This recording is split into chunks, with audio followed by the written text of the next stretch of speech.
आयरामांपासून राष्ट्रीय स्वयंसेवक संघानं सावध राहावं, गोविंददेव गिरी महाराज यांचं हे वक्तव्य. ज्यांना कधी संघ हिंदुत्व पटलं नव्हतं अशा लोकांची आयात केली जाते असं गोविंदगिरी महाराज यांनी म्हटलंय.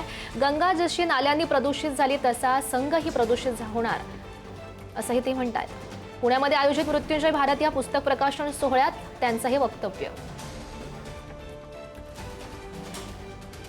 संघाच्या व्यापक झालेल्या कार्यामध्ये वेगळ्या वेगळ्या तोंडातनं वेगळ्या वेगळ्या मुखातनं जी आयात केलेली मंडळी येतात, ज्यांचे संस्कार वेगळे आहेत, ज्यांना कधी संघही पटला नव्हता, ज्यांना कधी हिंदुत्वही पटलं नव्हतं आणि ज्यांना नैतिकता कशाशी खातात हे कधी कळलंच नव्हतं, अशा लोकांची आयात फार अधिक प्रमाणात झाली.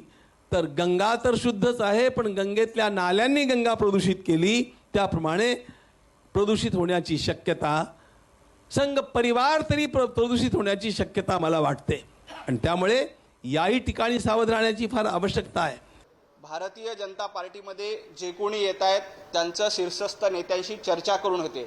खरं तर पंतप्रधान नरेंद्र मोदीजी, महाराष्ट्राचे मुख्यमंत्री देवेंद्रजी फडणवीस यांनी 2047 साली विकसित भारत करण्याचा संकल्प केलेला आहे आणि त्या संकल्पाला साथ देण्यासाठी भारतीय जनता पार्टीमध्ये जे कोणी येत आहेत त्यांचं स्वागत आहे.